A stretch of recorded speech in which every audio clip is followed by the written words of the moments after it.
We are with the Union Angel Church here in Warwick. We will now start our program. We will open up with a prayer. You have a prayer? Okay, well,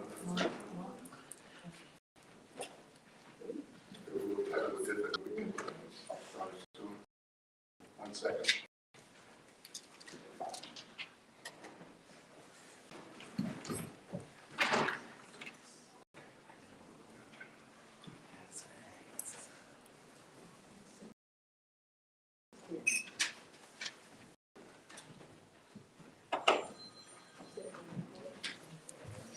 Okay, guys, are you ready to celebrate? Yes.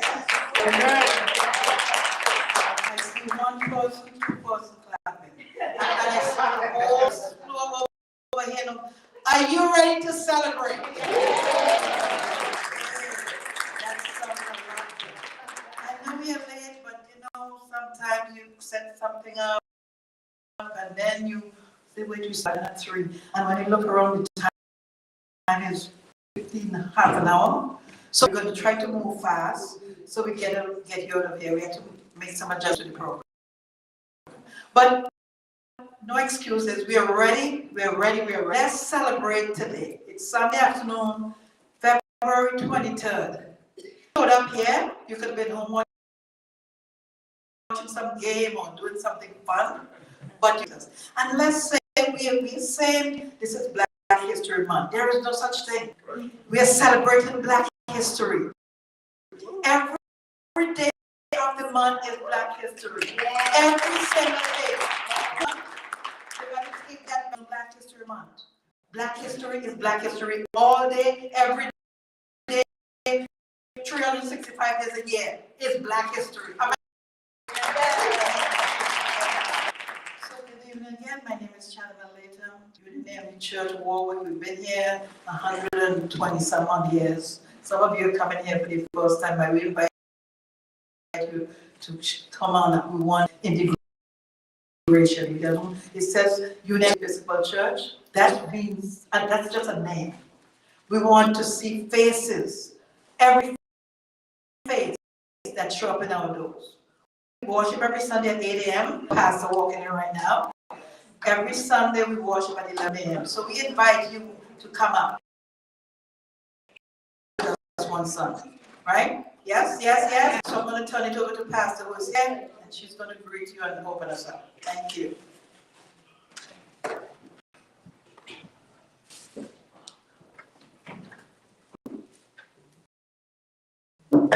Grace and peace to each and every. I greet you in the matchless name of He who is greater than I, He who is greater than us, He who is greater than our situation. My paraphrase of Luke chapter 4, verses 16 through 20 simply says, she went to Union and brought up, and on the Sunday, she went in as was her custom. She stood up to read, and the text of the prophet Isaiah was handed to her. Opening it, she found the place where it was written, "The Spirit of the Lord is on us, because God has anointed us to proclaim good news to the poor, us to proclaim freedom for the prisoners and recovery of sight for blinded by the darkness of the day, to set the oppressed free, to proclaim the Lord's favor." Then she closed her phone, put it down.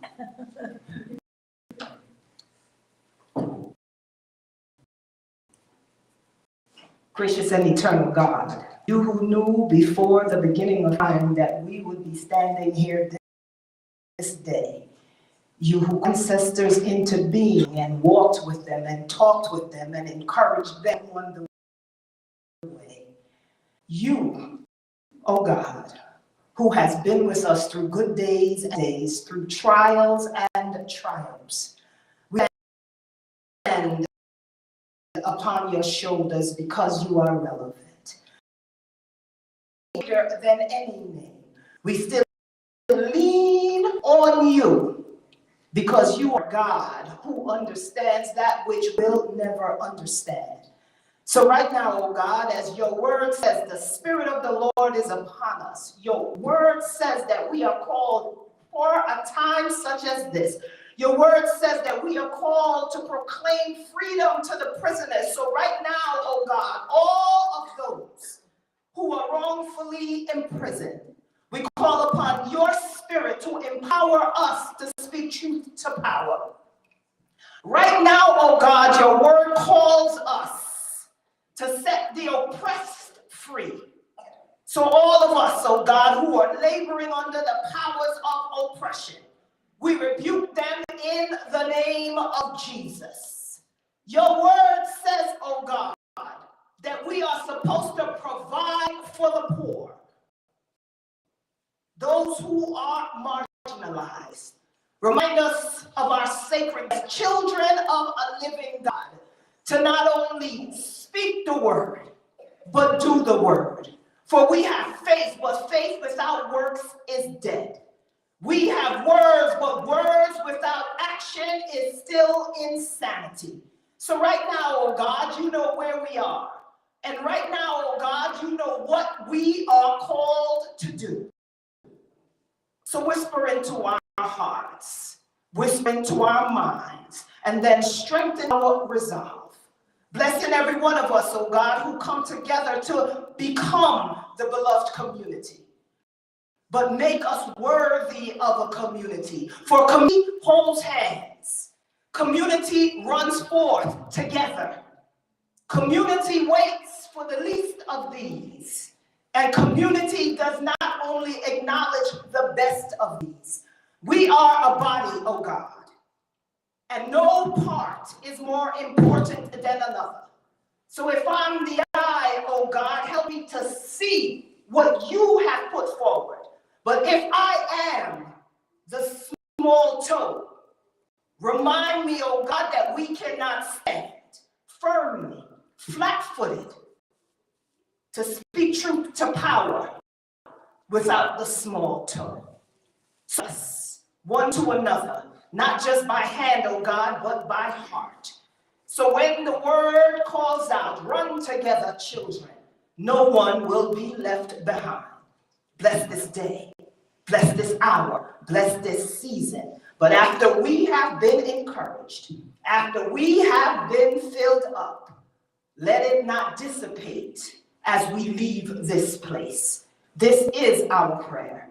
In Jesus' name, amen. Amen, amen and amen. Welcome to Space. May God be with you.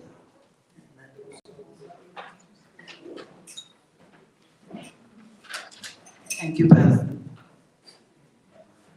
So now up next is the young gentleman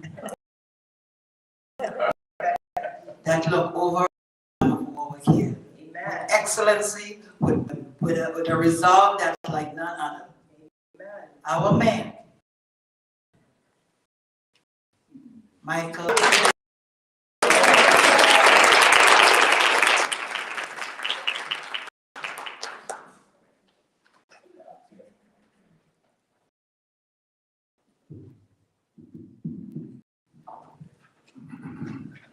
Thank you for those words. They filled me. I appreciate that. I'm really mayor of the village, not the whole town.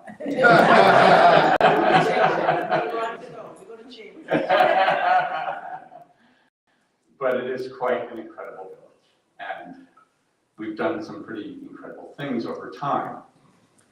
But there's always the challenges. There's always understanding ourselves and understanding ourselves through history. And I really look forward to today because we're going to be looking at Black history. And I understand it through the lens of local history. And I really have, in growing up here, saw the incredible struggles and the prejudice that existed, and not here, but in our country. But you get a real taste of things like that in your hometown. And you start to understand and make a differentiation. And you start to understand that this is wrong, or even the subtle things are treacherous. So it's been a great learning experience for me. I talk often about when I decided to run for mayor. And I was invited to a service here in the old church. And in the middle of the service, they introduced me and made me stand up and talk about what I plan to do. But I remember that so vividly because I was surrounded by warmth. I was surrounded by people I knew and I loved, and I grew up with. But most importantly, I was filled. In the same way Pastor's words filled with me today. But I was filled with what I could only call Holy Spirit. And that was a driving force that led me and encouraged me to run and to be victorious and then continue to run for many, many years. But I always think back at that. That is something I hold dearly in my heart. And I relive it so many times. I relive it every time I come into this church.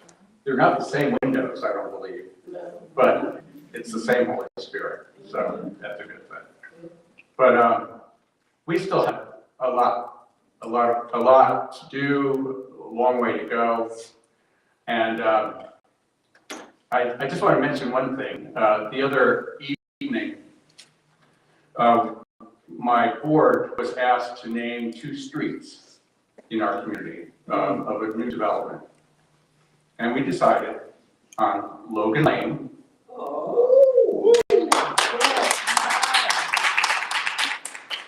And Stewart Street.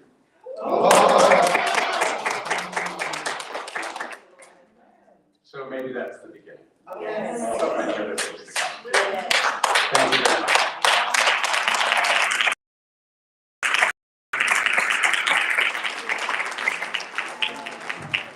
This is huge. I'm glad you announced it here today. This is huge. You see, I tell my, if you want to know about who the Huawei is and how to serve, you got to come up to this. You got to get out of Brooklyn, Queens, where you have television, where you could touch him, talk to him, and he's about community and people. This is the mayor that I know. I absolutely love it. When you could pick up the phone and call him, this is Michael, and you want, can I do this, can I do that? Sure, it's amazing. I had to get some trees planted, and you pick up the phone. Sure, you can do it here, you can do it here. Who does that? Who does that? Who leader do you know? And they're right here. Thank you for this. This is huge, huge. Thank you a million times. I thank you. Next. Now we're going right back home. Now we're coming back to our church, and we need to give you the history of Union Church. And we have our sister Denise Smith. Where is Denise? Oh, Sister Denise Smith would come and give you a little history of Union Church. More. Good afternoon, good afternoon. It's a wonderful day. It is us up this morning and brought us out to this celebration of Black history. And like Chanabelle said, but we live Black history every day, 365 days a year. And it's a pleasure, and it's an honor to be able to history with you. My name is Denise, and I've been a member of this church for 24 years.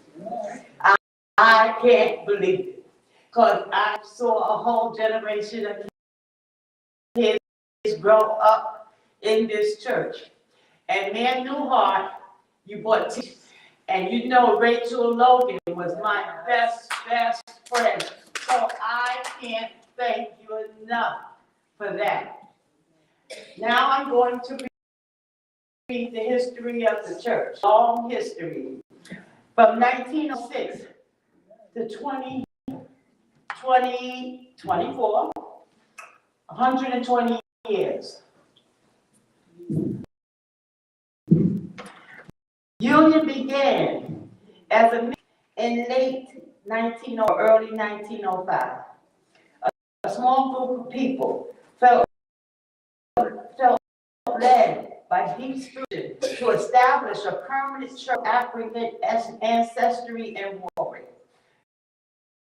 These founders was Mrs. Ruth, Mr. and Mrs. Freedman Braxton, Anthony Teebout, Mr. and Mrs. Washington Booker, Miss Hannah Garrison, Mrs. Sari Murray, and Mrs. Joseph Garrison, and Mr. and Mrs. Edward Mann, Mrs. Mary Dillon Terry, and Mrs. Rose Rice. It appears that they met at Eagles Building while on mission.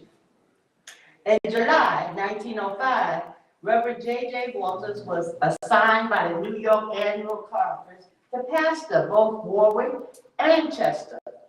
Soon after, in August of 1905, Reverend Joseph Stiles was assigned to Warwick with mission to build a house of worship for the community of ancestry.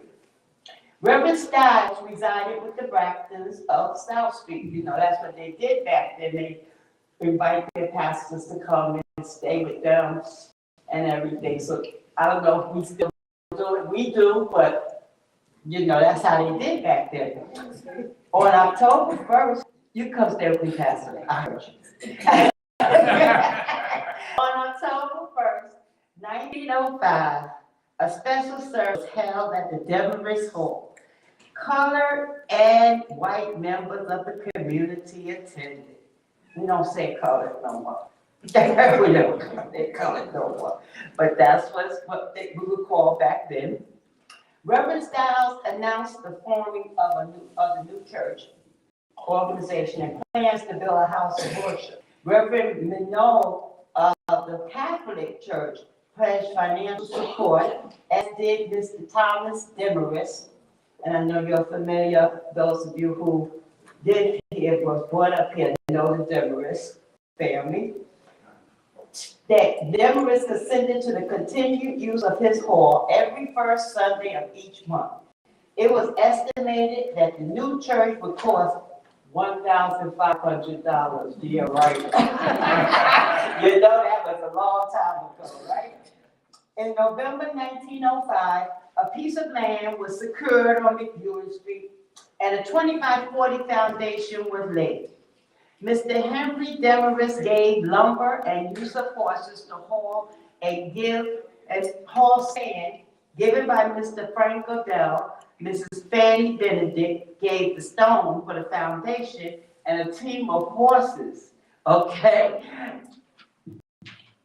On December 17, 1905, the cornerstone was laid, and on the first Sunday in February 1906, the first worship service was held in the new building on McEwen Street.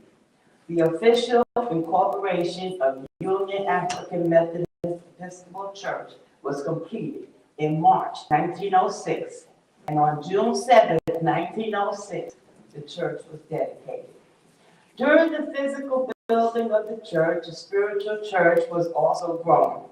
Records indicate 12 conversions, 15 accessions, 15 baptisms, and 1 marriage occurred during the construction of the building. The pulpit Bible was given by Mrs. Sarah Murray, the pulpit by Mr. and Mrs. Anthony Teebout. Talk about community. New members and contributions during that first year were Reverend and Mrs. William Anderson, Mr. and Mrs. Frank Day, Mr. and Mrs. Clinton Shoemaker, Mr. and Mrs. Frederick Mann, Mr. and Mrs. Charles Jackson, Mrs. Julia Marshall, Miss Kitty Perry, Mrs. Hughes, and Mr. and Mrs. Albert Hicks, of whom I know some of that family, even though I didn't know them back then. I just don't know the family now. Reverend Stiles left in August 1906, and Reverend Haynes was assigned. During the next 30 years, the church had its ups and downs. Some members left for unknown reasons, mission under Baptist supervision. However, as God would lead, in August 1937, Reverend Oscar Palmer was assigned to Union at the order of Bishop Sims and presiding elder Mann. Reverend Palmer stayed at the home of Rose Rice and Mrs. Garrison. The Black Baptist Mission invited Reverend Palmer to preach for them on Sunday morning, and he preached for the evening worship service. Through God's grace, Reverend Palmer was able to convince the 25 persons at the Baptist Mission to come back into membership at Union. This took place on the first Sunday of January 1938, before I was born. During this time, the 2 stained glass windows were secured from the African Methodist Episcopal Church in Middletown. Reverend Oscar Palmer left in August 1939, leaving a membership of 90 persons. From 1941 to 1960, John Logan was organist, followed by Miss Bessie Stewart, Mr. Geraldine Logan, just heard their names. The mayor just said that they're gonna have a street now. And I was friends with those people, so it's dear to my heart. Okay, from 1950, John Logan was organized by Miss Bessie Stewart. Mr. Geraldine Logan was very active in the Sunday school and missions, and Miss Ida Bartow, who is our missionary society, gave leadership in missionary work. Today, the Women's Missionary Society bears her name, the Ida Bartow Hicks Missionary Society. Yeah. In October 1968, through the work of Sister Lois Jackson Downey, Mother Jackson's daughter, Reverend Simon P. Bowie, was a. During that time, Union had been considered abandoned. Reverend Simon P. Bowie was a man. Refurbishment was undertaken with financial assistance from Senior James Mission. Services were held in Warwick Village Hall until renovations were completed. Organizations grew during this time under Reverend Bowie's leadership. The Simon P. Bowie Fellowship Hall donated in 1956. Leah Chandler.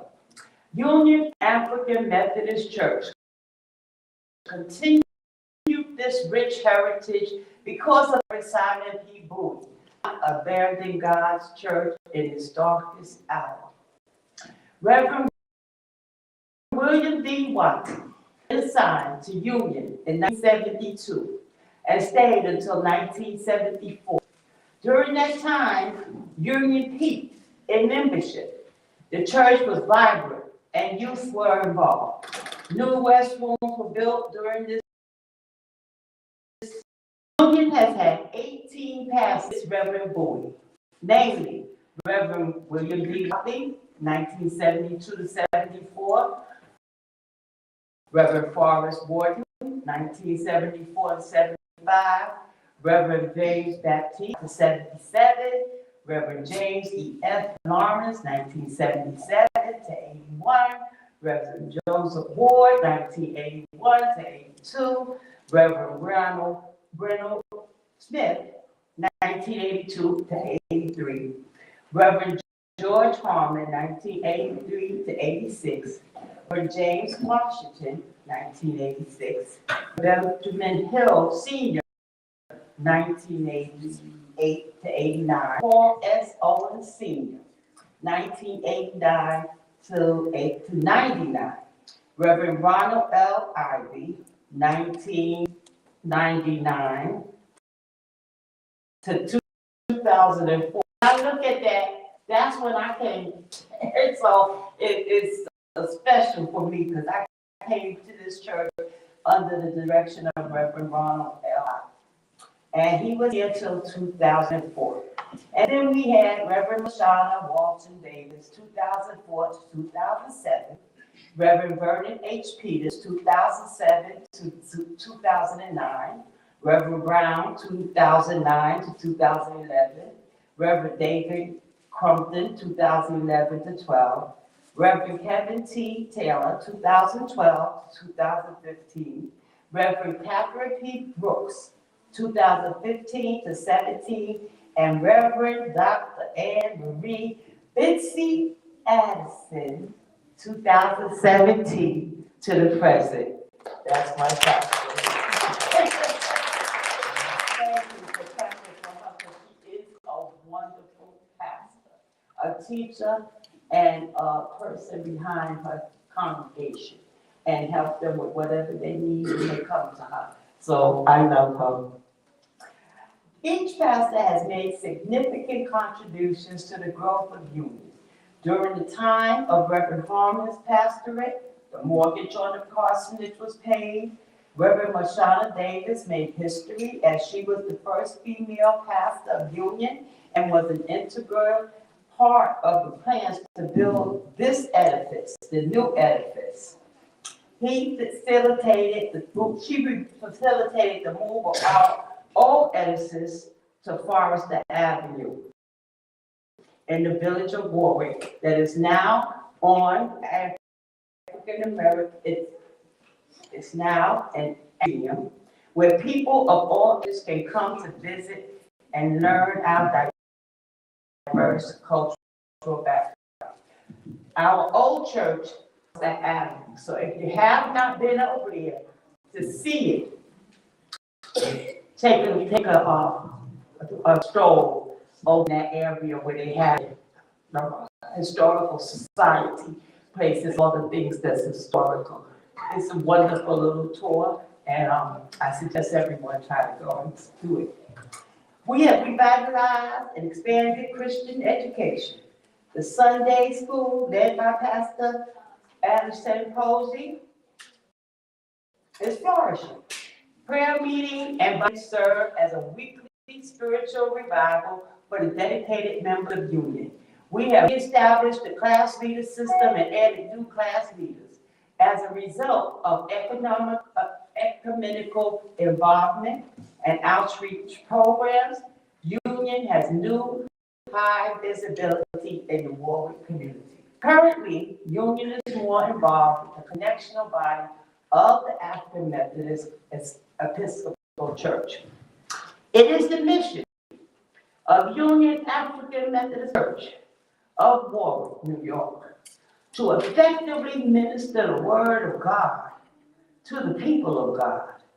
Through biblical teaching, preaching, and outreach, we believe that we are called to live and worship as the physical presence of Christ, also called the body of Christ, to the residents of Warwick and the entire Hudson Valley community.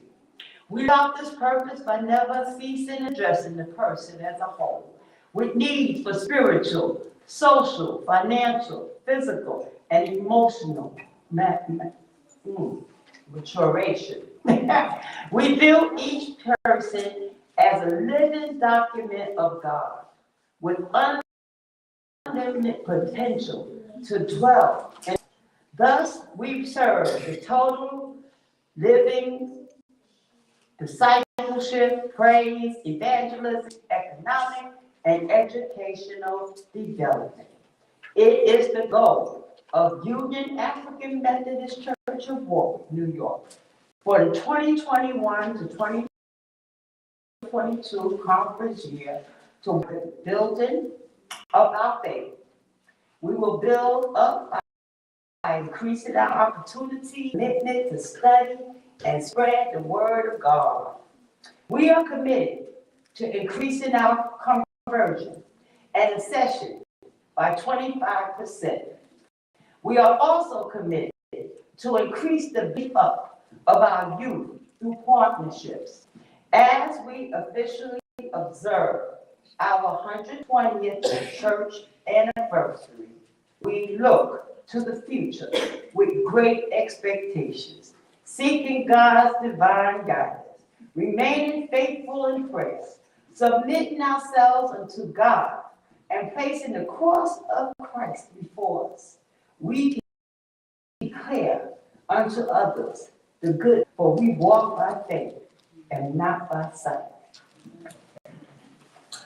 I would like to mention that we have a health fair, that this is our 6th year. And the purpose of it, when it's right there on Railroad Green, is to let the people in the Warwick area and other areas as well, the surrounding areas, give them information about health providers, different health providers. I try to touch on every part of the body. This year, it will be June 7th, and it's going to be on Railroad Green, as always. And thank you, Mayor, for something that was on my heart to do come true. I appreciate you for that. This is our 6th year, and I hope to see everybody out there, and you will see information all over Warwick. Thank you. Have a great day. And God bless you all. Thank you, Sister Denise. Judy, can you come up? We just want to say how grateful we are for the last minute. It was here last day, entertainment. It was the last minute. And here we are, we see what's up next. So Judy, who pretty much dragged them last night from what they're doing to be here, will you come up and introduce them? Judy? Thank you. Thank you. No, I did not drag them. They willingly came, and thank you so very much. And they're amazing, as you can read here. Musicians, drum ensemble, ballet, which in Spanish means give it more, express it, just do it. With Jamie Benito and Daniel Villegas, and I'm sure you can read all that, but I just want to say something about these gentlemen. They're amazing. Not only that, they're like local, Hudson Valley. I know you're in Westchester, but I just wanted to single out Daniel because I call him my little brother's son. I knew him since he was a little smaller than that. But something that's not up there is that he's been around the block a few times and around the country and world, just sharing his music abilities. He's a musician, spoken word artist, and just amazing. He does workshops. He's going to do one for us in April, so look for that. But the passion that he has and the talent, how he expresses that, not only in spoken word and poetry, in music, and he mentored for younger ones. I don't know if some of you remember, but the Poetry Squad was way back then. So he was part of that, and it was just amazing. And he's a Warwick High School graduate. So a little Warwick home right here, backyard. So any chance I get, if he's not traveling, I just grab him. So yes, I did grab him and brought him here because the drumming you will hear for yourself, and they're going to be doing the African drum beat, which is the heartbeat, which is the foundation of all music. So I welcome Daniel Lee.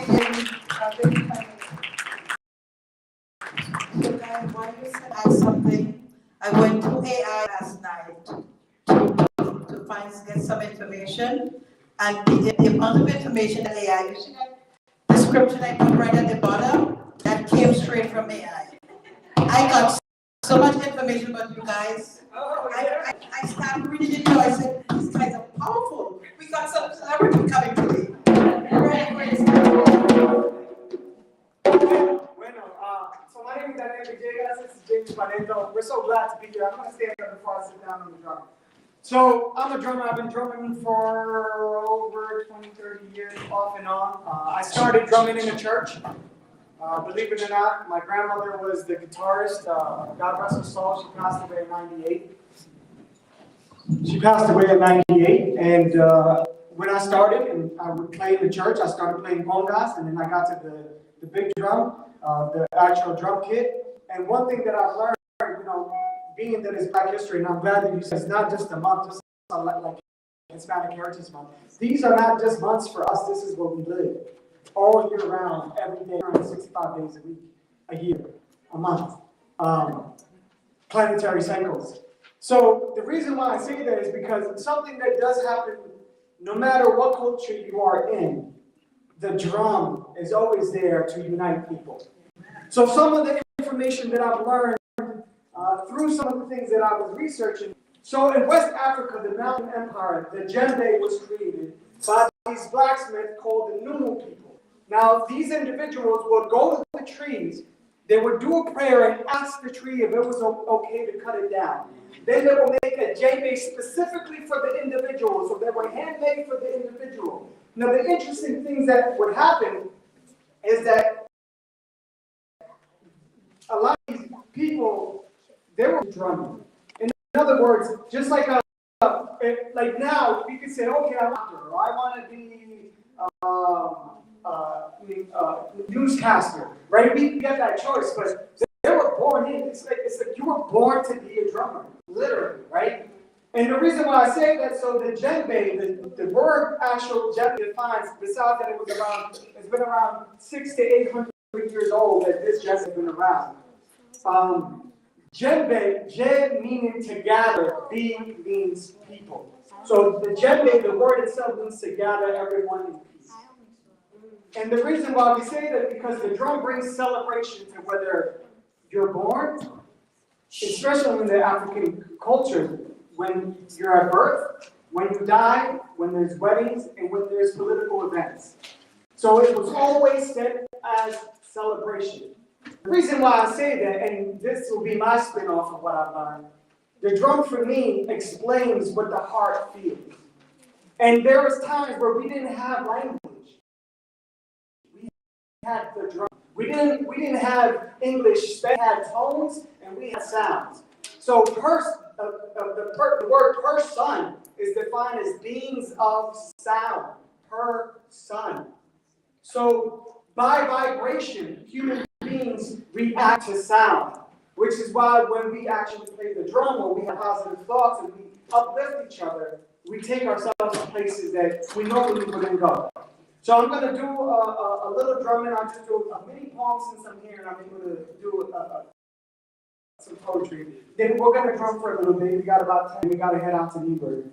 But once again, I'm so glad to be here with you guys to share a little bit of knowledge that I have and the importance of the drum, not just in Black history, but everywhere. But because it is Black history, I think it's important to say that during slavery, when a lot of the Africans were taken out of their homes and brought to all these different places in America, their drum was with them.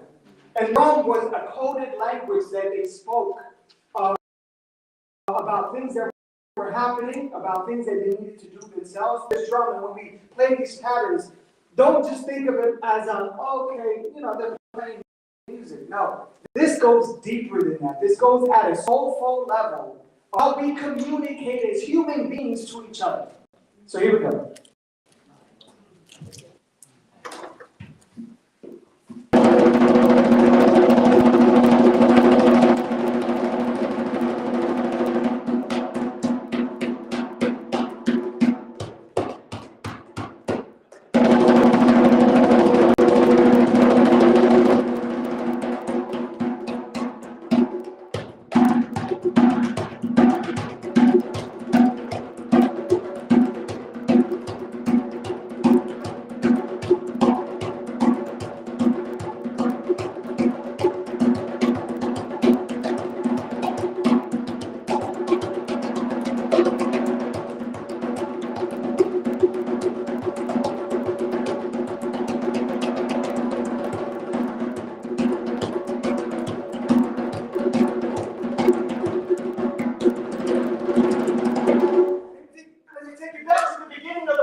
celebration of love brings me back to the essence of why civilization is even here. Let me remind you your importance. Let me remind you where you've been, where you're going, and why you're even here. We used to tell our stories to villages. I know that our children will grow up right because they will remember the essence of the drum. Of how we speak to pass messages literally through time and space, even when we felt ourselves not capable of doing. The drum was there, so I played. The drum was there, so I played. The drum was there, so I played, so I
Thank you so much. Thank you.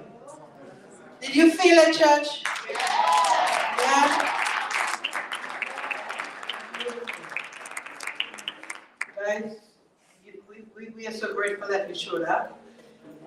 That energy, that vibration is right here. I feel it. I feel it in the recesses of my soul. So thank you. Listen, Teen is coming up. Juneteenth, right out here, right? Okay. So next up, I know he wanted to go, but can't go without hearing this stuff. We couldn't get him out of here without listening to this music.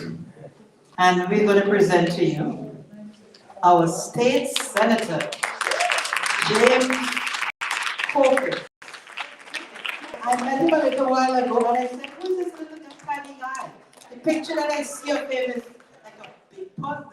It's like I look him up with the pictures and I have him everywhere. But he looks like a just turning 21. So I spoke to his assistant a couple of days ago and he told me that he was coming and he's going to present this award to the NAACP.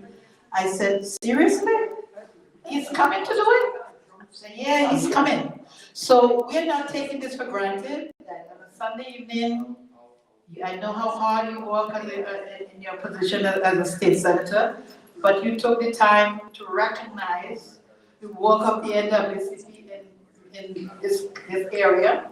So we just thank you for being here. And before you speak, let me just tell the congregation who you are and what you do.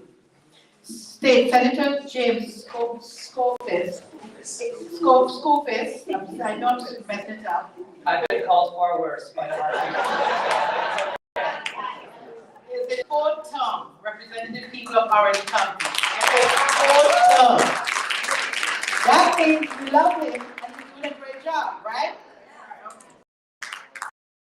James grew up in Woodbury and after working his way through school, served as a Woodbury Town Council. When he was elected to the State Assembly at 25. 25? Are you sure? Yeah, 25. He was the youngest ever member at that time. He served 3 terms and in 2018 won the Senate seat he now holds. He took over chairmanship of the Senate Investigations and Government Operations Committee, where he's made a name for himself in the fight against corruption and corporate overreach. You're welcome to our church. We love people who do this kind of work. Known as an advocate for unions, small businesses, and working across the aisle, James has been a champion for better schools, stronger infrastructure, keeping a lid on property taxes, and leveling the playing field for all Hudson Valley residents. I present to you State Senator James Coffey. District 42, Orange County. Thank you so much for that introduction. If I ever need a press person, I'll know who to call. I'm very generous. And look, let me say a few things. First, I was a little concerned when he is a young man, but when you introduced the mayor as the young man who's mayor, I was waiting. Pastor whispered to check to see if he's got a driver's license. He wasn't at the mic, but you did say that. I'm really thrilled to be here. Thank you for opening your spiritual to me and to many of the others who are not part of your normal congregation and visiting here for this event. And thank you to the number of organizations that put on this event and helped pull people here and organize this important day. You all do excellent work. I know excellent work in our community. So I am going to present an award to the Middletown chapter of the NAACP, which covers, if I'm not mistaken, this area here as well, in Warwick, is part of your jurisdiction. And until a couple of years ago, if I'm not mistaken, the chapter was basically defunct. Exactly. And a couple at the same time that I started representing this area, Middletown, Warwick, Central Orange County. I'm doing this for quite some time, but prior to redistricting, I was in really just the eastern part of the county. I also went to Rockland and up to Ulster. Now I've got almost all of Orange County that I represent, privileged to represent. You know, the NAACP chapter in Middletown, because of the hard work of some of the people here, is now, prior a defunct, now 2 years later, a vibrant, robust, important organization here in Orange County. It's critical work. You've increased your membership. You've increased your outreach on important events like the one that we're enjoying today, and touching a lot of lives. Could you please stand? Could you guys please stand?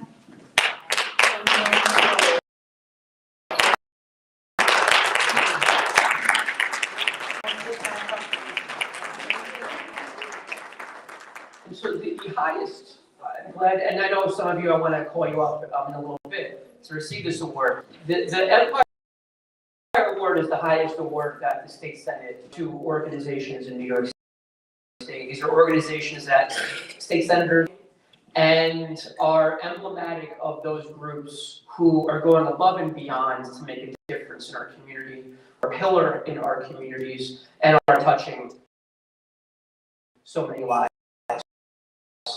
And if I may say, the resurgence of this organization, this chapter of the NAACP, could not have come at a more important time. Yes. And I'll say that I hope it is not, but maybe is uncomfortable for some people to hear, but has to be said, and I'd be remiss if I didn't say it. And that is that we are at a critical juncture in this country right now, where there are some people who want to take us back to pre-Civil Rights Act times in this country. And we're not going back because of groups like the NAACP. People in this country who, for some reason, take offense to the B in black being capitalized, but have no problem capitalizing it in official government documents and press releases and websites. And by the way, prior to just a month, the only people who did that, capitalizing W in white in this country. There are some people in this country who find offense in providing funding and having programs to lift up minorities and black people in this country who have been disadvantaged for decades, if not centuries. There are some people in this country who are blaming plane crashes last month on DEI. Somehow, a black air traffic controller didn't have to pass this and meet the same criteria to hold that job, air traffic controller. So you all know one of the favorite phrases of Martin Luther King Jr. was the arc of the moral universe is justice. Yes. There are some people in this country who are trying to bend that arc the other way these days. And we won't let them. And that's in part because of organizations like the NAACP. I want to, as a final set of words, share a snippet of some from April of 1968. This was the month, this was the period during which, as some of you know, Martin Luther King Jr. was assassinated. It was also in the heat of a Democratic Party presidential nomination. And RFK was running for president at the time. He is one of my political heroes. And he was giving a speech that night by coincidence. He had a rally on April 4th. As you all know, he was himself assassinated just a couple months subsequent that night. And all throughout the country, every major city where there was a meaningful Black population, there were, as you would expect, there were riots that night in light of what had happened to Martin. The only city in the country with a substantial Black population that did not riot that night was Indianapolis.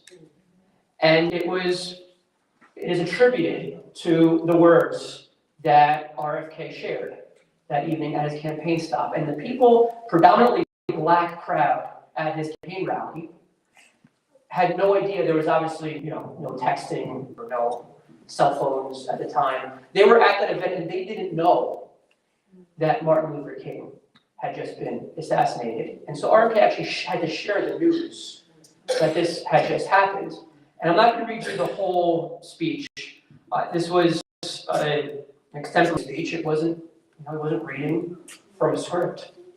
And after sharing the horrific news, he went on to say, on this difficult day, in this difficult time for the United States, it is perhaps well to ask what nation we are and what direction we want to move in. Later on, he shared, for those of you who are tempted to be filled with hatred and distrust at the injustice of such acts against all white people, I can only say that I feel in my own heart the same kind of feelings. I had a member of my family killed, but he was killed by a white man. But we have to make an effort in the United States. We have to make an effort to understand, to go beyond these rather difficult times. And so he went on to say, so I shall ask you tonight to return home to say a prayer for the family of Martin Luther King. That's true. But more importantly, to say a prayer for our own country, which all of us love, a prayer of understanding and that compassion of which I spoke. Different circumstances, but we are at a similar pivotal time in our country today, where there is a lot of hatred that is being felt and by many people in power today. And we have to remind the large majority of good-hearted Americans in this country that we are all stronger, we are all better, kind-hearted people when we lift everybody up. When we are an inclusive country that cares for and loves for the neighbor, that's what the NAACP, NAACP's mission is every single day. And we are all fortunate and lucky to have a chapter again in our backyard that's protecting those values, that's advancing that equality. Thank you for the work that you do. If you want to come up, accept this award on behalf of the over 300,000 people I'm privileged to represent.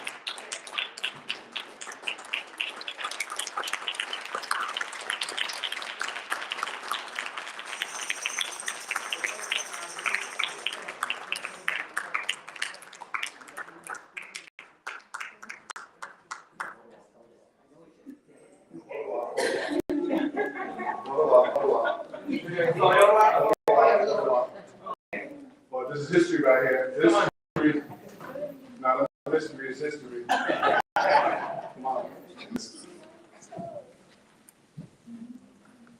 Come on, Pastor. Get in there. He's a member. He's a member, that's right.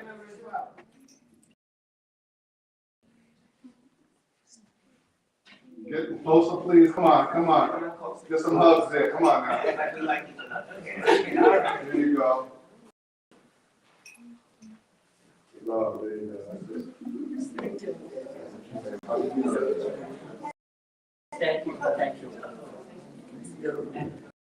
And one last thing, whoever decides to drop a performance, that was just unfair. Thank you for having me.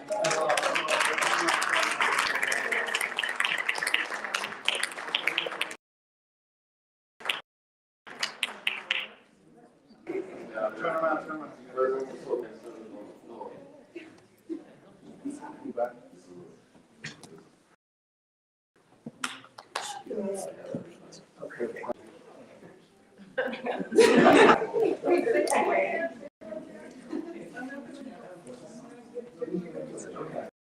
Remember, come on, members, other members, come on up here. You know something? In the interest of time and for people's time, how about the photo ops are after? Yes.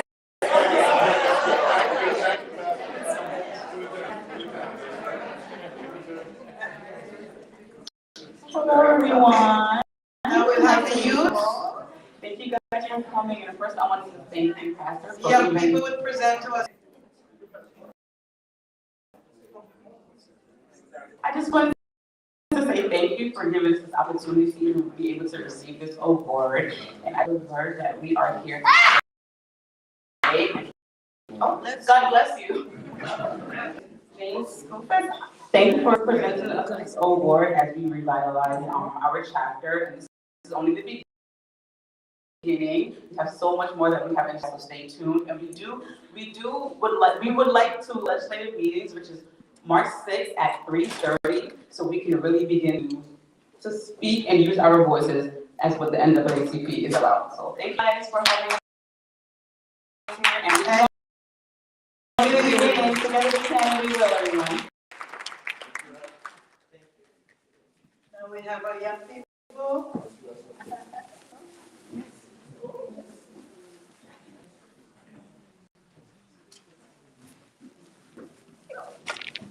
Good morning, church. Good afternoon. Good afternoon, church. Tell us your name. My name is Howard. I am Elijah Williams. We are here to represent Black History Month, saying 3 people that we know. And we'll tell you a little bit about them.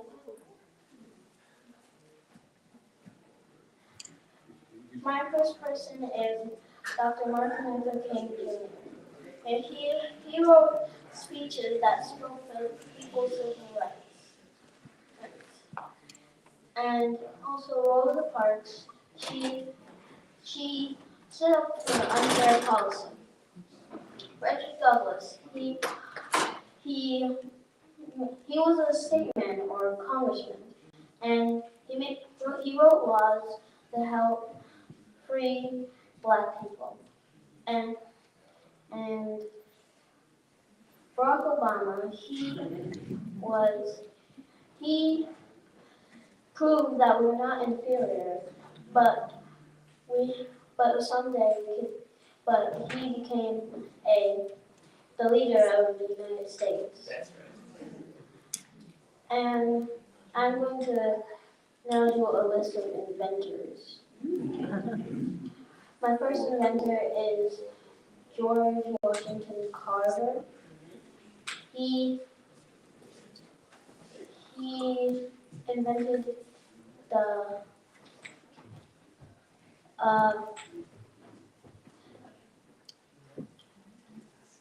he invented 360 products from peanut butter because he was a botanist or a person that studies plants. And he was also a scientist of agriculture. And my next inventor is Garrett Morgan. He invented 3 phases of the stoplight, and he also invented the gas mask that every fire department uses today. And then there is James West. He invented the electric microphone. And thank you.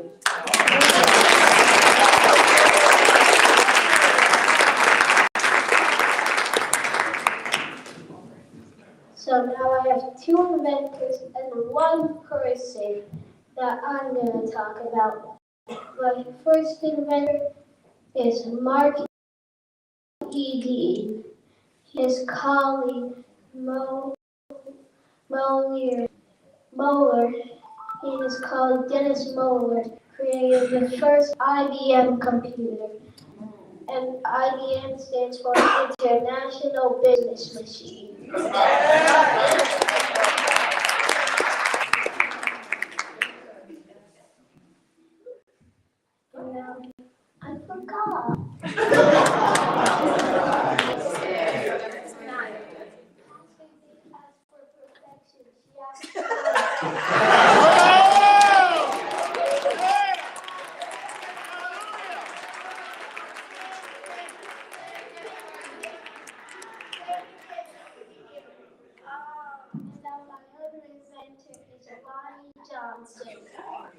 He invented one of my favorite toys, the Super Soaker water slide.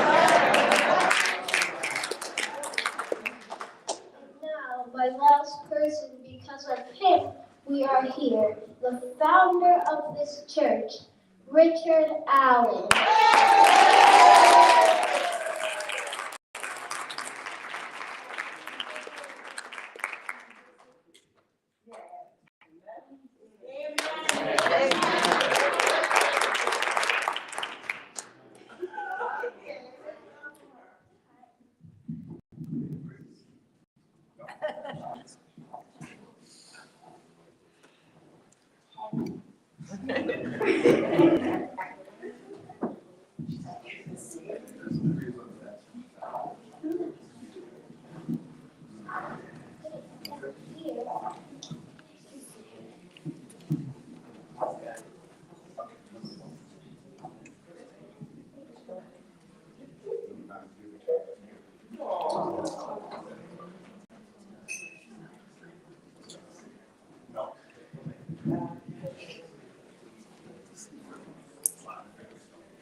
It's okay.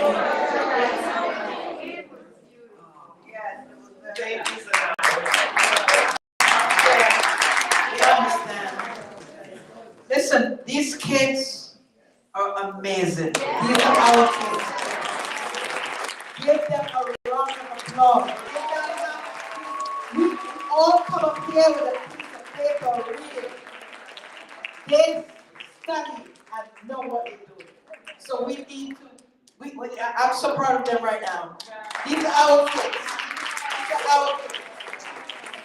She's shy right now because of that mic issue and holding the mic. So but she has it. It's in there. She doesn't give it to us.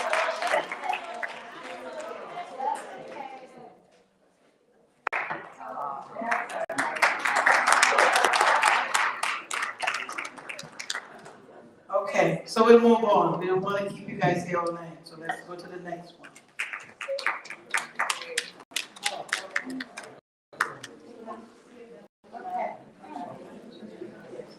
So now we're going to bring up Dr. Richard Howe. We'll do it. Yeah, I know I have it. She needs to. So Dr. Howe? I saw you back there.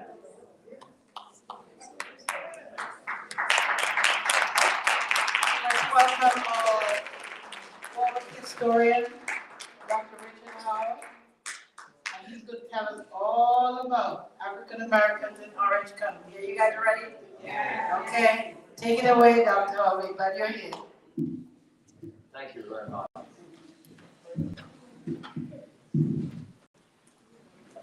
Our representative Scoofus, we are so lucky to have him. Yes. There may be turmoil beyond our boundaries here in our nation right now, serious problems. But Scoofus, I mean, we have good leadership here. Michael Newhart, Mayor of Warwick Village here, and I mean, we're fortunate. We are blessed. And some really strong, active churches as well, and synagogue, 2 synagogues. But anyway, I want to tell you a little bit about the history of African Americans in our area here, mainly in Warwick. I'm going to be looking at other communities, particularly Newburgh. A woman recently, an African American woman in Brooklyn, at the Center for Brooklyn History, gave a small presentation. And she started by saying, you know, people, we've been here a long time. And I think that's true. Look at Orange County. African Americans were here for people of European ancestry. Jan Rodriguez, for example, worked for the Dutch West Indies Company in New Amsterdam, in the Dutch province of the Netherlands. And he was hired to guide people into our valley, into what would become Orange County, especially. He would guide trappers and traders who knew nothing about this area. But he had lived for a while in what is today Hackensack, New Jersey, and had learned the Mundi language of the Lenape Americans, who were part of the great Algonquin cultural group in what is today the area east of the Mississippi. And he brought people here to engage them in the trade of skins, of animal skins, beaver and muskrats and so forth, that would be exported overseas and used to manufacture clothing mainly. And Rodriguez knew the Lenape peoples here. He knew them, he knew this area, and he really wanted to promote this area, not for European settlement, not for colonists to come in, but for trade, for commerce between the Native American peoples and these traders and merchants. But he was a pioneer here. He was one of the first. And he had learned the language so he could act as an interpreter, as a linguist. And so I think when you're talking about the first people outside to come into this area, we must say that he was the first. Found him today. You don't hear about him in the history books, but I give citation to him because I think it's so important. And we're going back, of course, to the 1650s, 60s, 70s, 1680s, a long, long time. So I'd like to start my presentation with that remark. It wasn't until really the 1740s when this area was partitioned off and subdivided for farmland. It wasn't then until you began to see a large number of Europeans and some peoples of African descent as well who were working for them. Some of them were slaves, not all of them were. But we see quite a growth in that period as well, from the 1740s onward. By 1755, the white settlers in this area owned around, we estimate 26 slaves being held by a total of 19 families. Most families, not all, but most families have at least one African American, one black person working for them. Slavery wasn't a robust, large institution, at least not what would eventually become Warwick. But they lived here, they raised their families here just like the people who they worked for on these farms. And the land was being subdivided. There was very little Native American labor by that time. They had been driven out of this area and had already begun their great exodus westward. So labor was in short supply. So you look at some of the earliest buildings here, barns and houses and walls, stone walls to contain livestock and so forth. A lot of that was the labor of Native Americans, mainly Lenape peoples. We should remember that as well. And there had been, from a very early period, a intermixing of a few Lenape people who stayed behind. Not everyone left this area, but there were others mainly living in the mountains in the Ramapo area, and they mixed with some of the white women, people, and we saw the birth in a very early period of people's mixed racial background, cultural background, living in this area. The earliest, one of the earliest churches here were with the Church of the Methodist people. And one of the earliest pastors was a William Seymour in Belleville. And Seymour was the pastor of this church in Belleville and became very influential and really laid the foundations for Methodism in our community, in our town.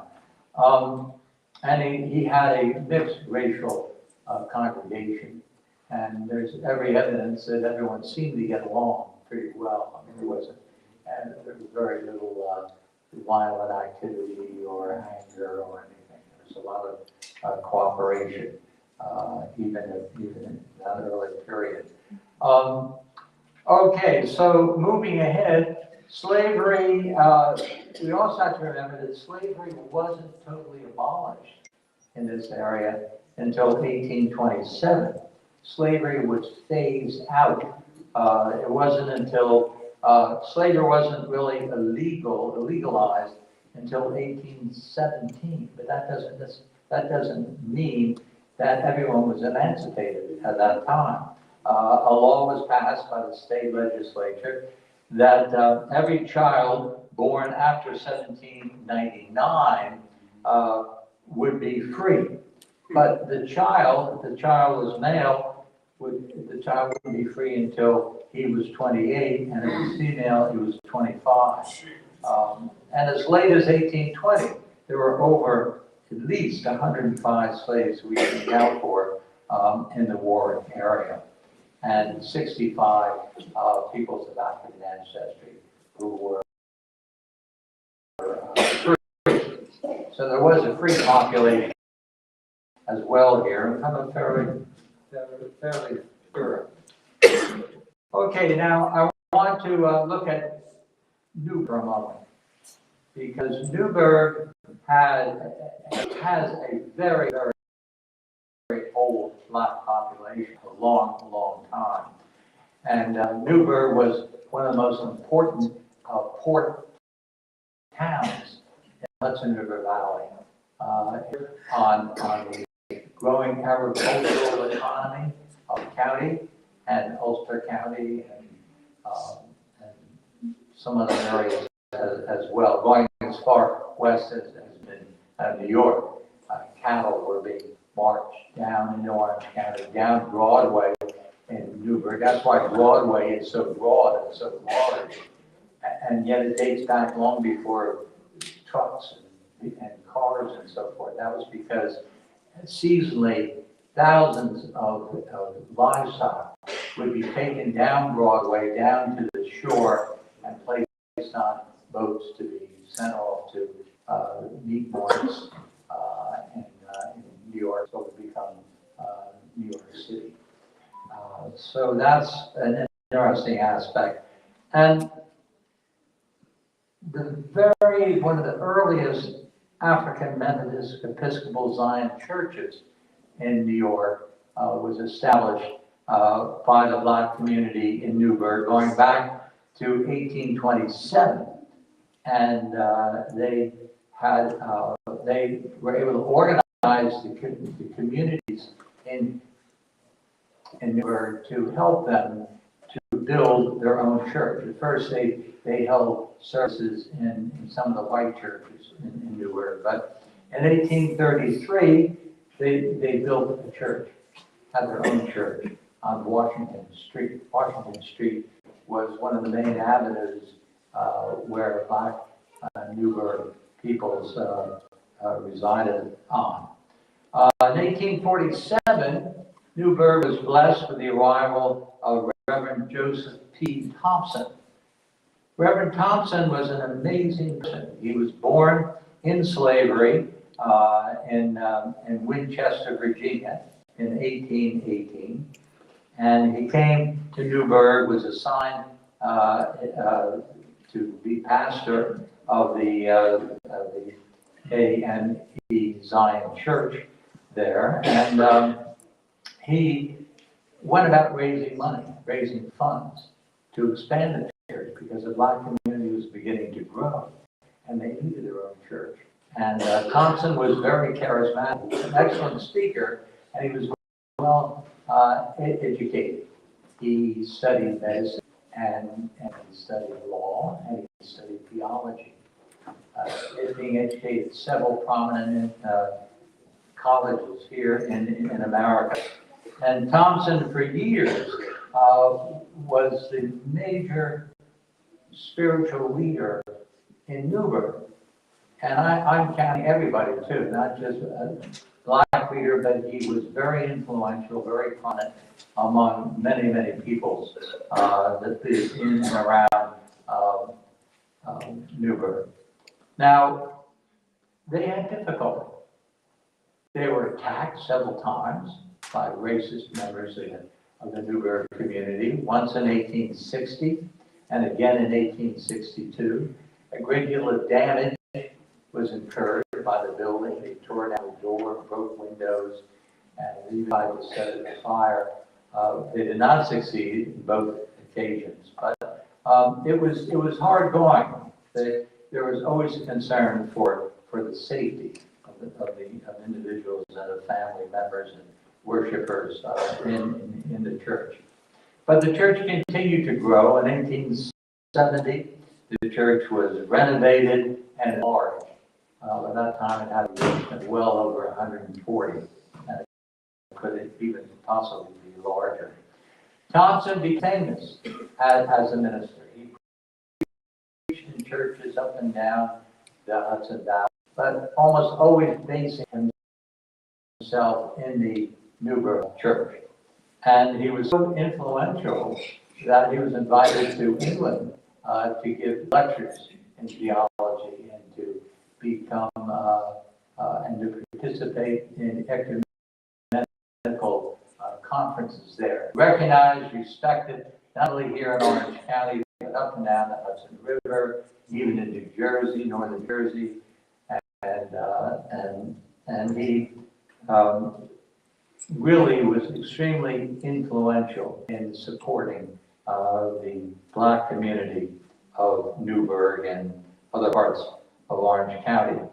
And he was still the minister, I know, at least until the early 1890s. I lost him after about 1891, 92. I don't know whether he died at that time or what happened to him, but he served for decades in this area. And his daughter married into the Alsdorf family. That I'm going to talk about in just a moment. The Alsdorf, great Alsdorf dynastic family of Newburgh. Okay, now Newburgh was booming from the 1840s to the 1850s, and it continued to boom after the Civil War. Many factories were established, many businesses. I mean, you look at there was a huge book written in 1892 on Newburgh, just on Newburgh. And it lists all the churches, the pastors of the churches, the educational institutions, the cultural institutions, the fire department. In 1891, they had 26 members of the fire department. They had several firehouses. The city was in good shape. And these growing, emerging factories, businesses needed labor. They needed people who could help with their businesses. And I believe from my own work, employment was there, large employment opportunities, many employment opportunities. And Black Orange County people took advantage of that. More than 120 served in the Civil War on the Union side and came back with money and pensions for their service and used that to buy property, to start their own farms, even some businesses. And we see some and further growth in the Black community in Orange County, and mainly centered, as I said, around Newburgh. But I really am quite impressed with the Alsdorf family, D-O-R-F.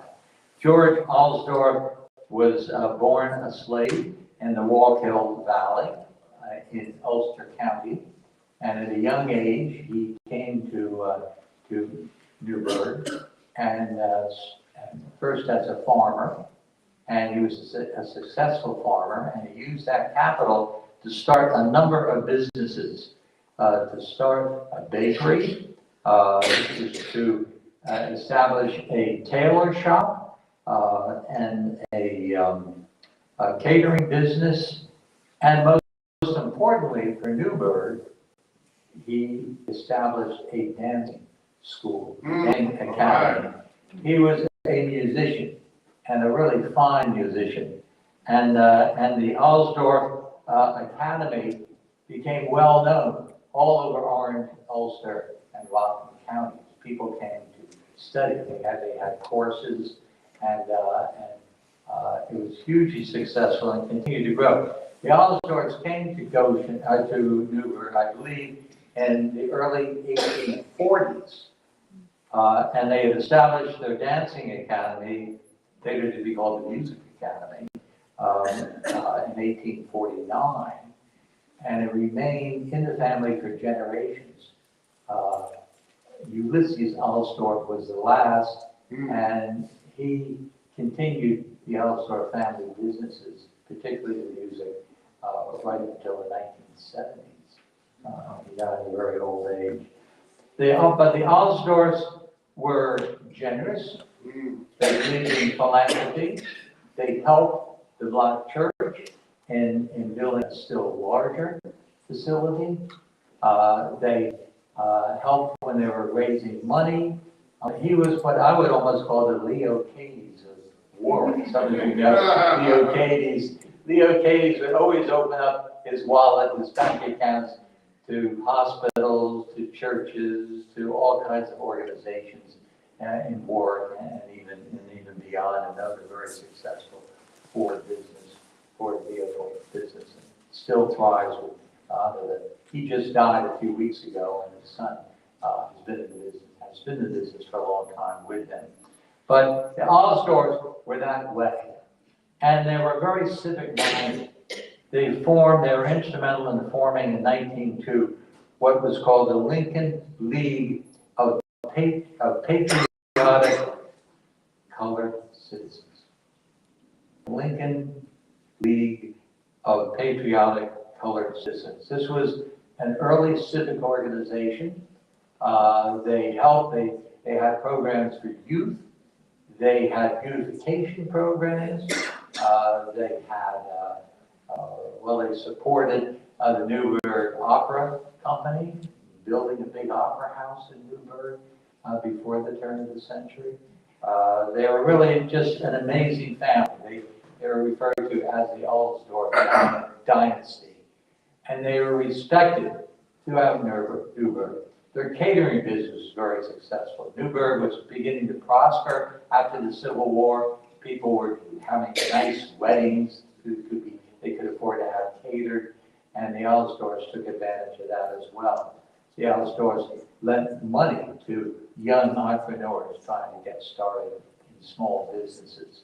They're really an incredible family. I would regard them as historically one of the most prominent families of the city of Newburgh. And they're respected everywhere. They're respected everywhere. They're in the newspapers all the time. And generation after generation of Alsdorfs continue their business, particularly the Music Academy. Some became composers. They taught Orange County how to do the chest of the, thinking of the name for a minute. Well, several dances. The Charleston. They introduced music that with themes that dated back to Africa.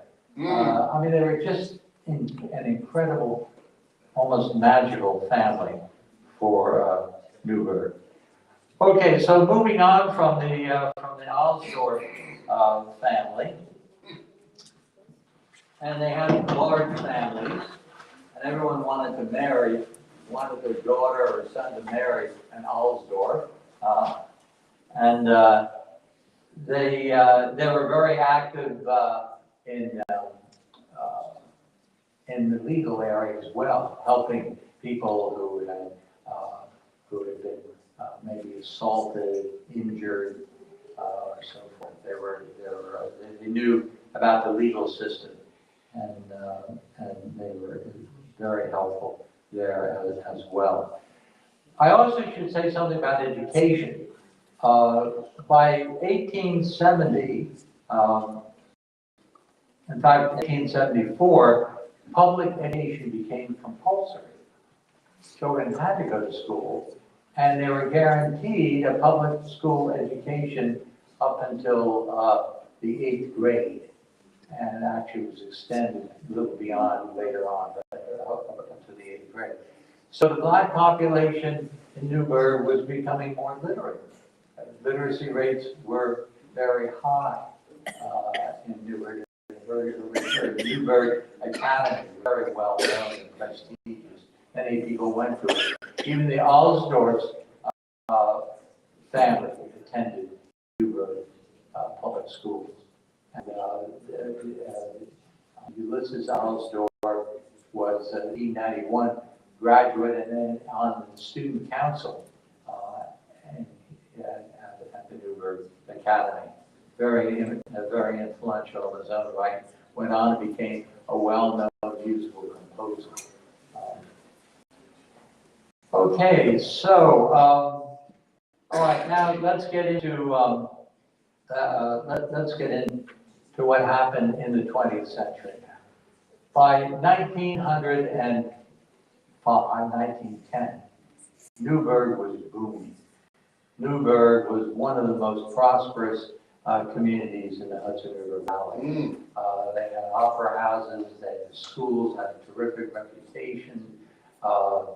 Everything was just growing very, very rapidly. The number of churches was growing. Culturally, it was very diverse. Very little violence, criminal activity. Maybe it's because it has such a large police force. I don't know, but I get the general impression that people felt safe. They felt safe, secure. They were feeling good because there was very little unemployment. There were so many businesses, large businesses, clothing manufacturers, and boat shipping manufacturers. But Newburgh became a shipbuilding area as well. One could go on and on. So there was lots of work, lots of opportunity in the city of Newburgh. Now, I want to shift for a moment over here to our own community in Warwick. The African American population of Warwick began to grow in the early 19th century. A Black AME church was founded in Florida, New York, right shortly after the Civil War. This church was, the predecessor of this church here was completed by 1906, being occupied and continued to be occupied well in the 20th century. When the church was growing, they needed a larger building. They were going to tear the building down, and a group within the church and within the wider Warwick community, whites as well as blacks, got together and raised money and saved the church from demolition and actually picked it up and moved it, thanks to Orange and Rockland Utilities, who came out and took down the telephone wires temporarily to get under them, to get the church under them. And they moved it over to Forester Avenue, and the Warwick Historical Society was very helpful, and it became part of the campus of the Warwick Historical Society. That building is there on Forester Avenue, and it's been restored. It's in good shape. Some of the stained glass windows are original to the building, I'm told. And so the Black community of Warwick began to grow as well. And property ownership was becoming more usual in the community after the Civil War. Because again, those who had fought in the war had money and had pensions, and were able to use that to start their own farms, their own businesses. So we begin to see ownership of property under Black family and beyond. Then we can move a little further to after the First World War, when a group of prominent Black Brooklynites decided that they were being discriminated against because they were not they could not gain access to hotels and restaurants, but they wanted to take vacations like we all do. We all need breaks. So they came up here and they bought property just at the north end of Greenwood Lake and the northeastern end of Greenwood Lake. And they formed their own corporation called the Greenwood Forest Farms Corporation. And these were prominent New York Black educated dentists, lawyers, all kinds of people with interesting careers, professional people. And they came up, it was subdivided, and many families built their summer cottages right here in the town of Warren, in the northeastern. And it became self-sustaining. It was like partly just vacation spot, relax, and also ultimately the second and third generations, fourth generations, some of them made permanent homes from the cottages, expanded them. And one of the most prominent recent ones was Kwame Johnson. Kwame Johnson and Gordon Duncan. They tried to revive Greenwood Forest Farms because the coming of jet planes and of growing wealth in the Black upper middle class, people wanted to travel now. They wanted to go overseas. They wanted to visit England, and some were going off to Africa as well as tourists. And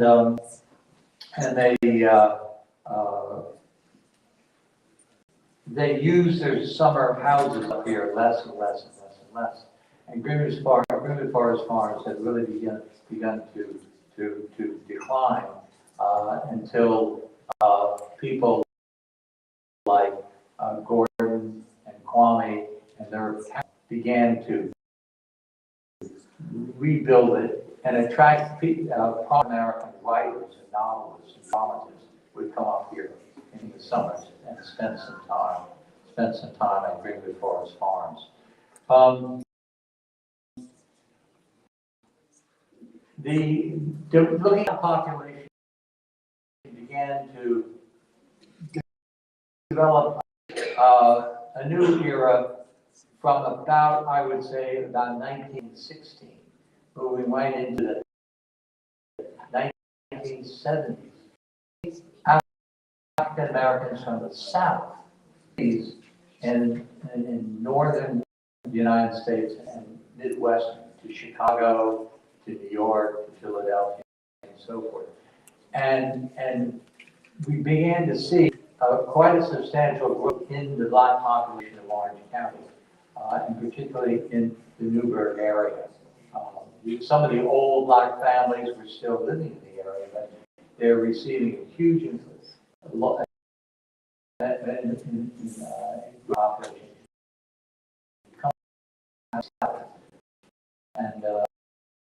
And unfortunately, that was also coming at a time when Newburgh was beginning, big old factories were closing up, and many of the farms getting mechanized, so they didn't need farm labor to help independent farmers and so forth. And so many of these people who were migrating, we call them in American history the Great Migration, because it consisted of over 6 million people moving out, mainly out of the South into the United States, seeking new opportunity. But it was no longer did you have the kind of opportunity that was available less than a century before that time. So I think I'm just going to close there because time is of the essence. But there's so much to be said. And if you're interested in that Black migration, there's been a new book that's on the bestseller, the New York Times top 10 best-selling book of the year just a few years ago. It's a wonderful book. It's entitled The Warmth of Other Suns, the epic story of America's great migration. And this is by an up-and-coming young Black scholar, Isabel Wilkerson. And I really highly recommend it. It's a very readable book, and it really gets into great detail the story of that great American migration from the South into the North and Midwest. And also to California, by the way. I had a student, I was a professor for nearly 50 years at NYU in the history department. My field was African history. That's where I got my doctorate at Columbia. Dr. Hall. In history. My And, apologies. Pardon? I said my apologies, but we'll have to invite you back next year so they can continue. So, thank you very much.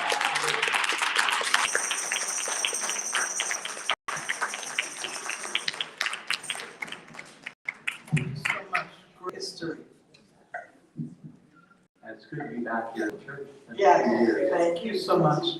Now I wanna, for the sake of time, I wanna combo the other three speakers. Wayne Patterson from the Historical Mental Disorder, which is his topic he's speaking on, but he's the president of Team Up for Hope. So Wayne, could you come up? Gonna put I can't see this. Warwick Care will come up. And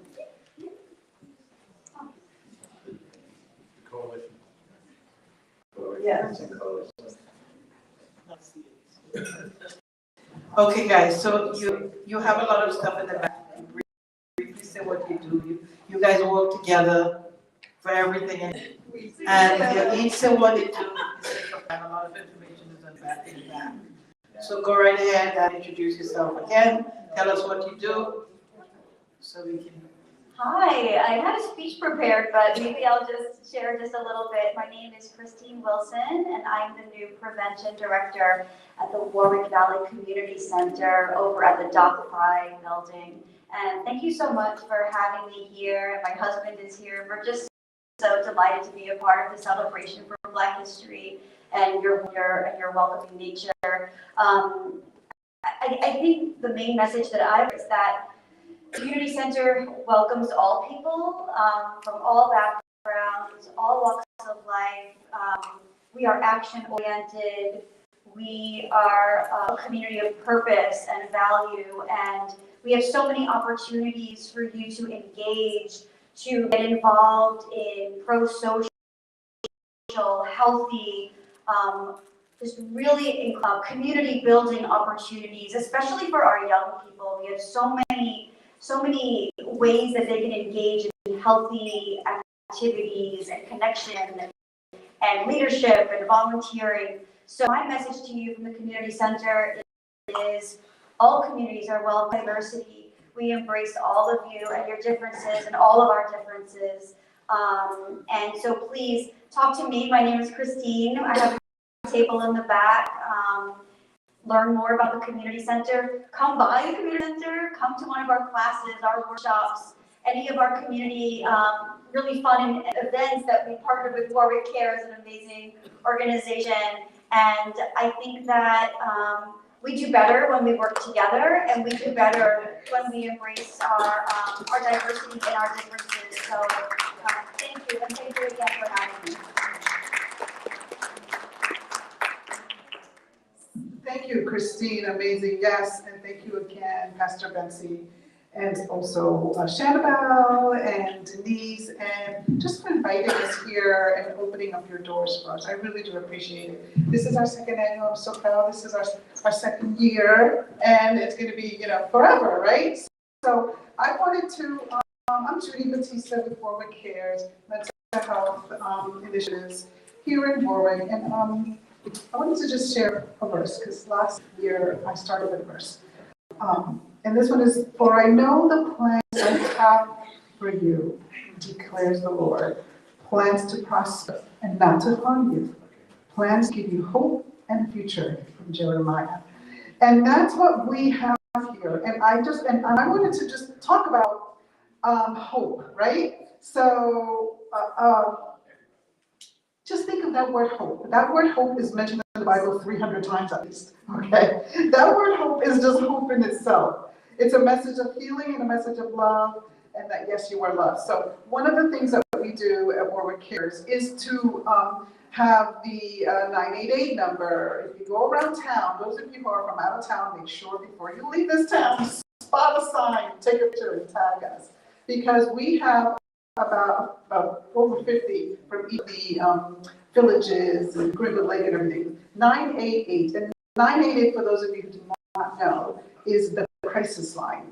But it's also a line that you can call even if you're feeling overwhelmed. It's not like dialing 911.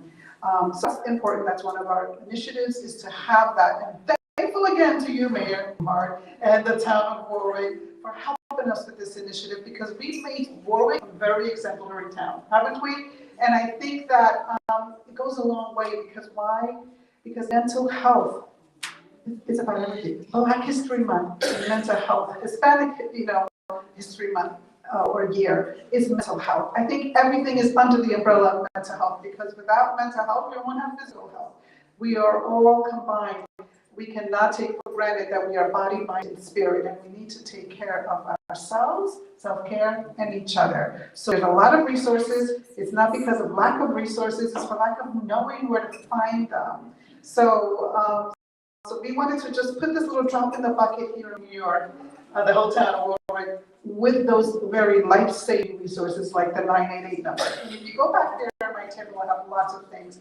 But one of the things that we have is messages of hope. So if you see these little messages of hope around town as well, little basic to the core, to get to the human core of what we really need to hear.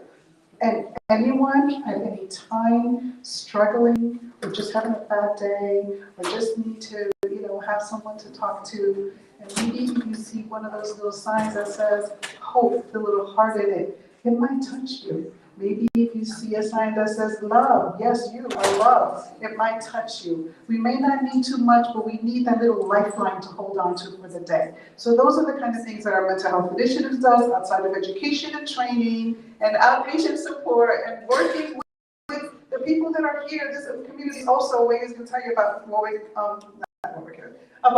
Team Up for Hope. And I work with them as well. We collaborate. Please, please, please keep hope alive, okay?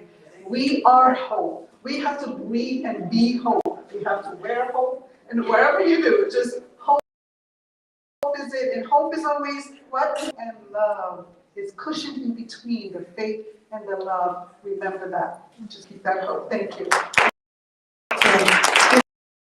Before she moves from the podium, I just want to say that this event that we had last year and had to see was birthed by her. She picked up the phone and she called me. She said, Campbell, can we all come together and do an event for Black History Month and put it in your church? I said, sure, Pastor, would love that. So she is the chief cook and bottle washer, like my grandmother would say, for us to be doing this, and we're going to do it every single year. So thank you, Judy. Don't play life. Play. You do great work, and we love you. Okay. Hi, my name is Patterson, and I'm the president of Team Up for Hope. I was all proud of myself because I had put together this little, and it was going to be exactly 5 minutes. But I'm going to cut it short now because of time.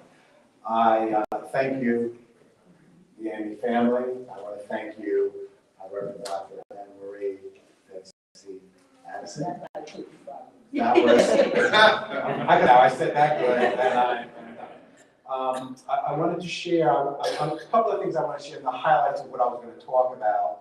I have two beautiful daughters. I have a 13-year-old granddaughter, and I have a grandson expected to join us sometime next week.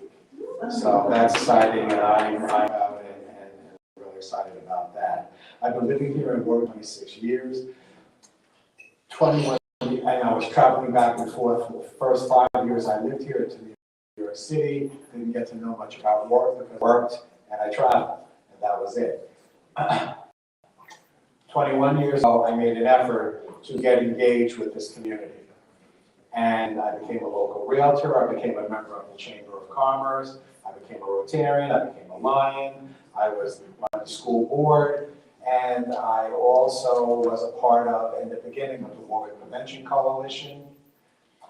During these times, I experienced some personal, family, as well as friends dying by suicide and substance abuse.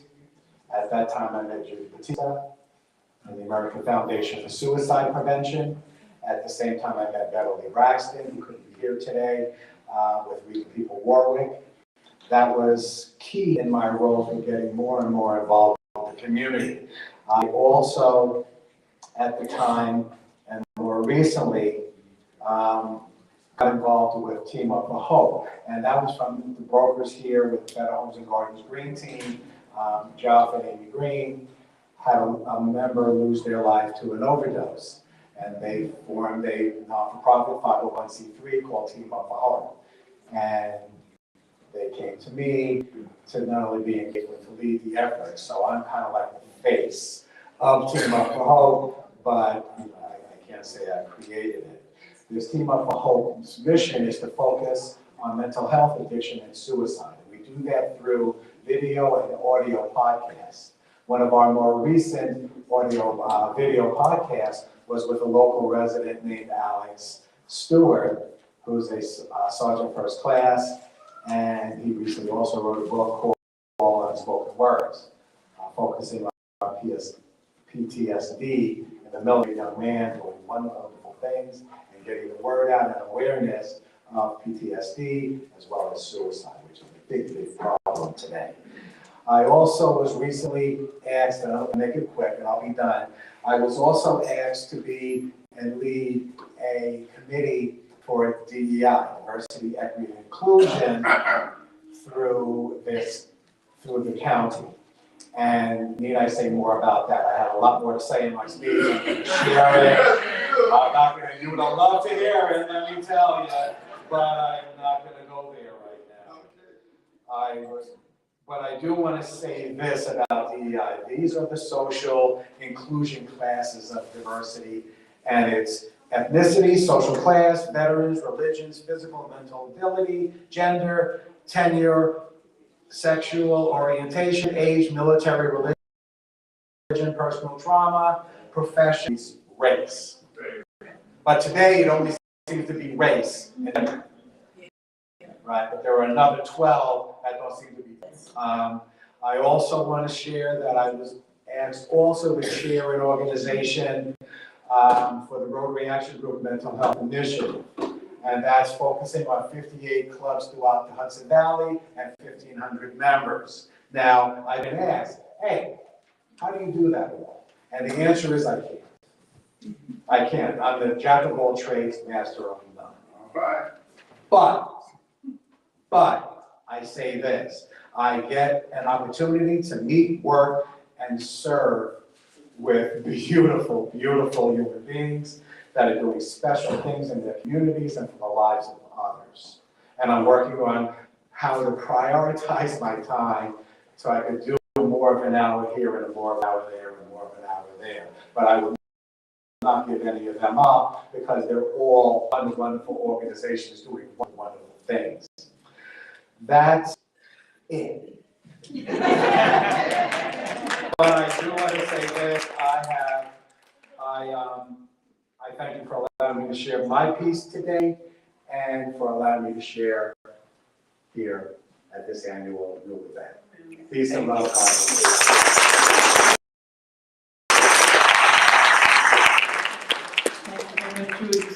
Beverly, something, but we're trying to, we started late, so we're trying to keep it to 4 o'clock or a little bit after 4.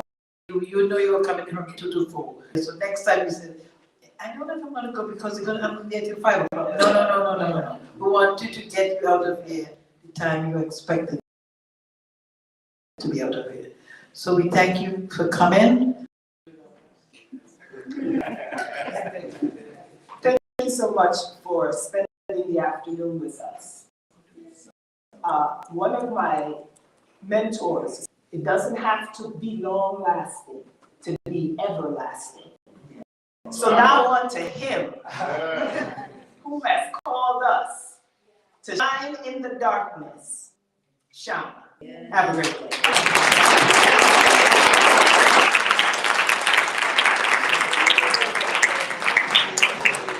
And we're going to take you out with something really from the Caribbean. I hope you enjoy this. All right, let's see on my hand.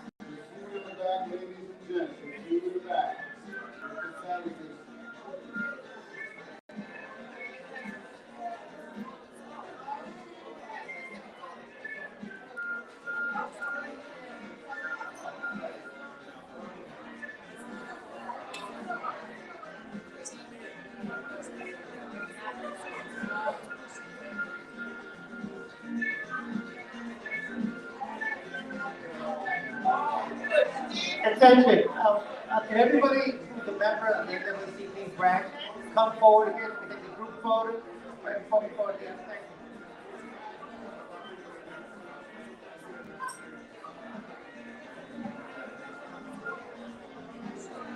Thank you. Group photo.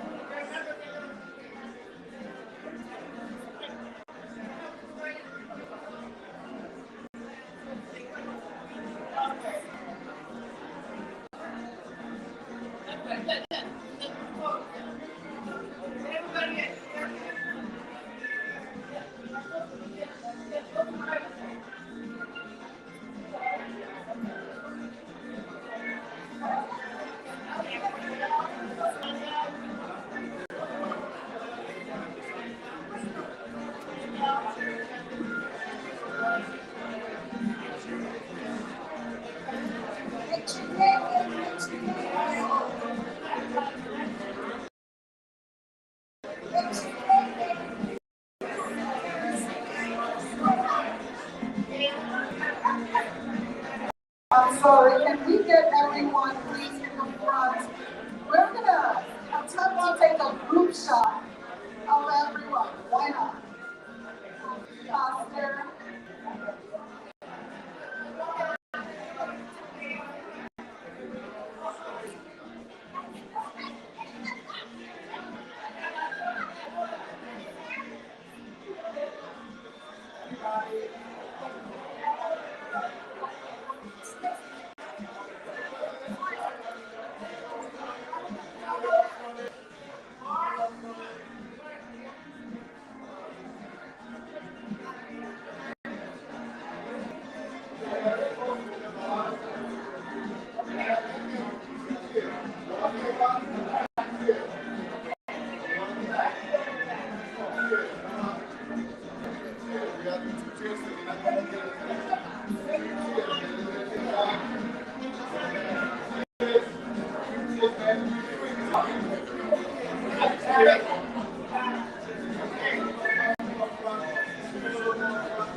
Smile, community.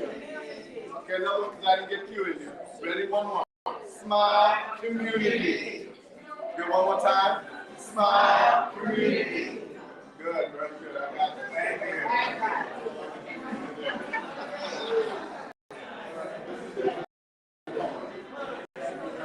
Thank Manny will send you all the Manny will send you.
Well,